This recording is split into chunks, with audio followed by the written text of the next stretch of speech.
Hi, this is Holly Storm with Harmony Parenting. Today I'm going to talk about parenting power structures and why I choose to use NVC in my parenting. So, as humans, we are emotional beings first. We come out, we're born as these emotional beings.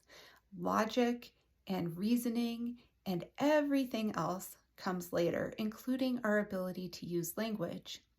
So, our communication on a human level, human to human, parent to child, happens first on an energetic and emotional level. So, what does this have to do with power? So, when we are interacting with another human, including our children, we approach it in one of three ways. We can approach it as power over, power under, or power with. So I'm going to talk about what each of these means. I'll start with power over.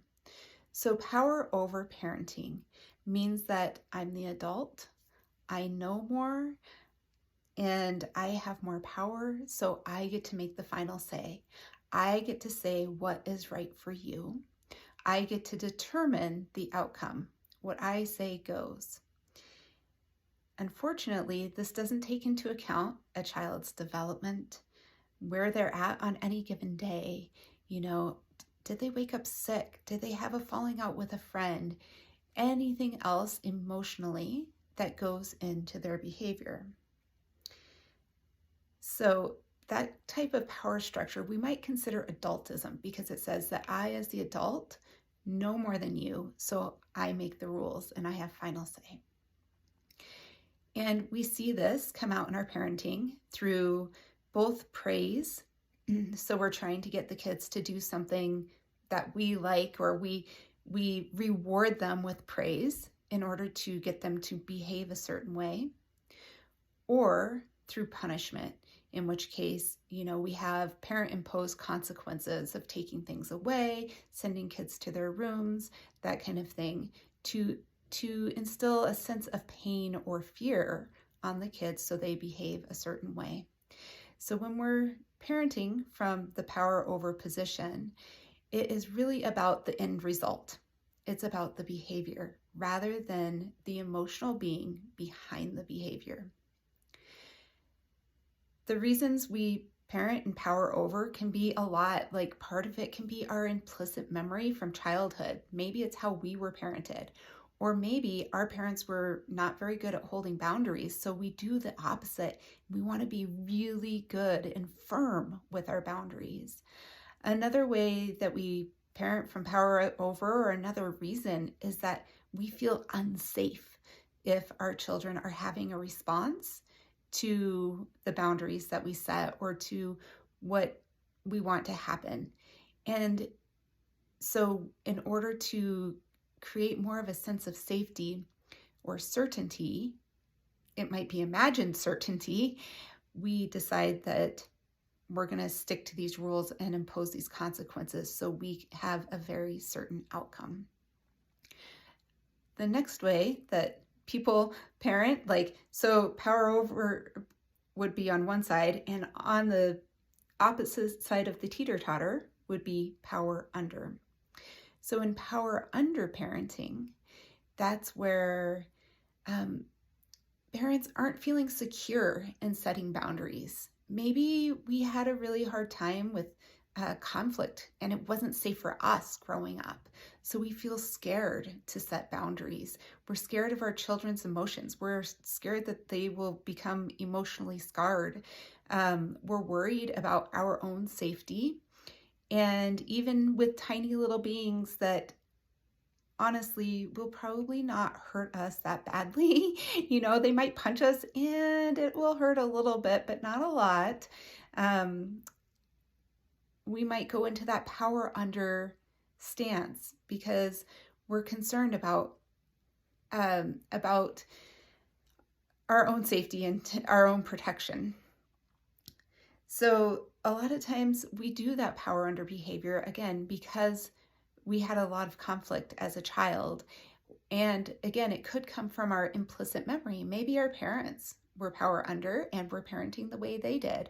Or maybe our parents we're very stern and strict, and we want to make a change with our children. So we sway to the other direction and parent in a power under way. Either power over or power under, there's a winner and there's a loser. The third option of how to parent is power with. So in power with, we're really honoring the humanity of each person. We're saying my needs matter and your needs matter. And even though I'm bigger and I have more experience on this earth and my development is in a different place than you, our needs are still held as equal, because human to human, we are equals and we both matter.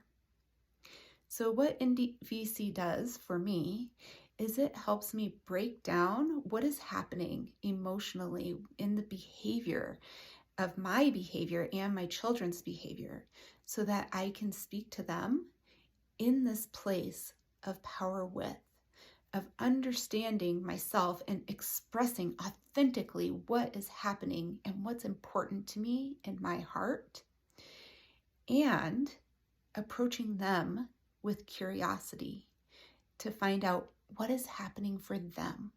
What's their experience?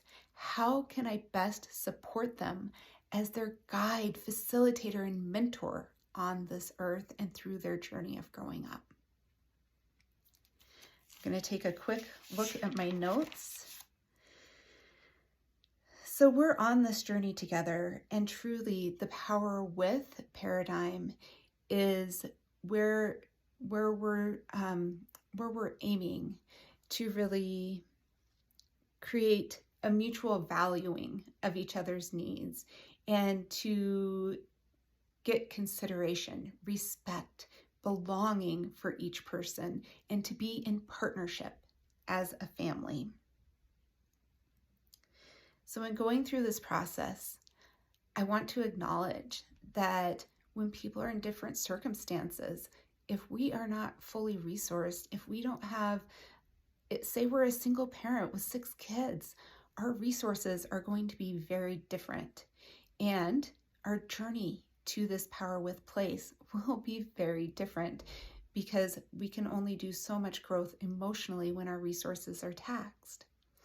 So our journey to get to this place of power with will be very different depending on our childhoods, our reality in living on this earth, and depending on our kids and their neurodivergences. Every child is unique and different, and we are going to meet them exactly where they are in this power with place. At the end of the day, my goal is to help you to communicate from your heart, to set boundaries based on your values rather than on emotions or on protecting ourselves from some imagined fear. Rather than trying to create children like from a sense of ownership or that they should be a certain way, really nurturing the beautiful independent spirits that they are and who they are, their true identity that's just unique and true to themselves, and letting them flourish and blossom on this earth. If you have any questions, I'd love to hear them, or comments. I'd love to hear any response. Thank you very much. Have a wonderful day. Bye.